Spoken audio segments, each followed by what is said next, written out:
Bonjour et bienvenue chez Swiss Tax Insight by Pilo. Dernièrement, le bouclier fiscal vaudois a de nouveau défrayé la chronique.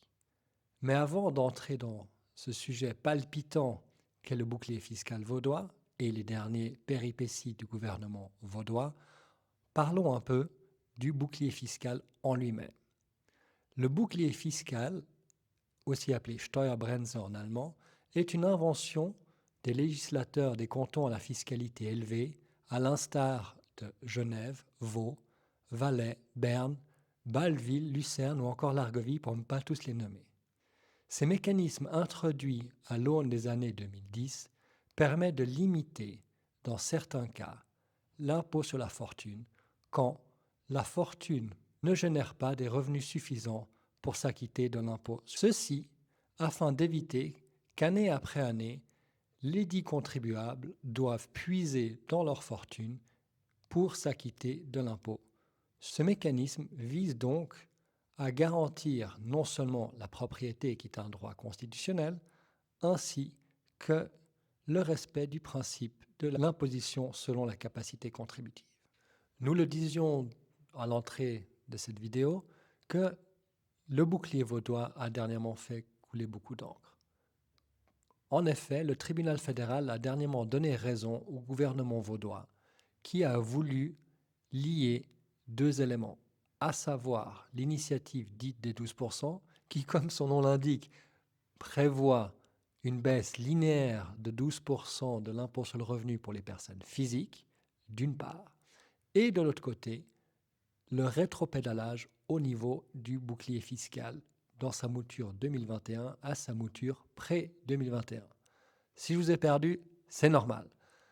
Vous vous souvenez qu'en effet, le canton de Vaud applique depuis plusieurs années un bouclier fiscal et d'aucuns disaient que cette application était en violation des bases légales. Suite à ça, le Parlement vaudois a, en 2021, modifié les règles d'application du bouclier. Revenons donc au thème principal de cette vidéo, à savoir les modifications législatives qui potentiellement pourraient advenir au niveau du bouclier vaudois. En effet, le tribunal fédéral a dernièrement donné raison au gouvernement vaudois. Dans quel contexte? Le gouvernement vaudois souhaitait lier deux objets, à savoir, d'une part, l'initiative populaire dite des 12% et la modification potentiellement rétroactive du bouclier fiscal à la mouture que nous connaissons avant 2021. Donc, les prochaines étapes vont être que le gouvernement vaudois va devoir fixer une date pour la votation sur l'initiative populaire dite des 12%. Si cette dernière est acceptée, alors le bouclier fiscal restera en vigueur dans sa mouture que nous connaissons depuis 2021.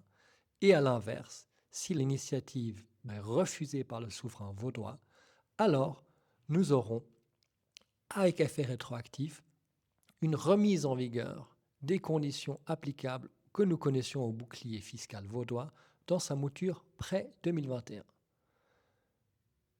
Que convient-il donc de faire dans l'intervalle de la votation?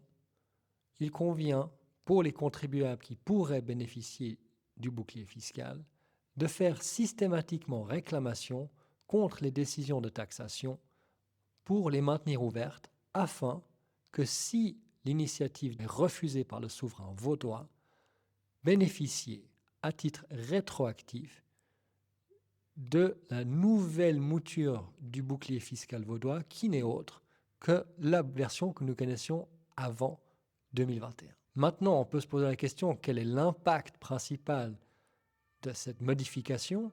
Eh bien, elle a augmenté le seuil d'entrée du bouclier. Pour ne citer qu'un exemple, aujourd'hui, un contribuable ordinaire bénéficie sur une participation qualifiée, c'est-à-dire une participation dans une société de capitaux de plus de 10% du capital ou des voix, d'une imposition privilégiée des dividendes, c'est-à-dire qui va bénéficier d'un abattement de 30% sur ses revenus.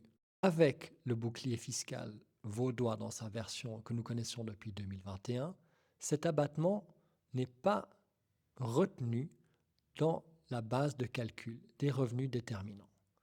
Aussi, le seuil d'entrée du bouclier fiscal vaudois a été augmenté et son efficacité a par diminué. Merci d'avoir suivi cette vidéo. At Pancho Tax and Legal, we mind your business. Abonnez-vous pour rester informé des prochaines vidéos.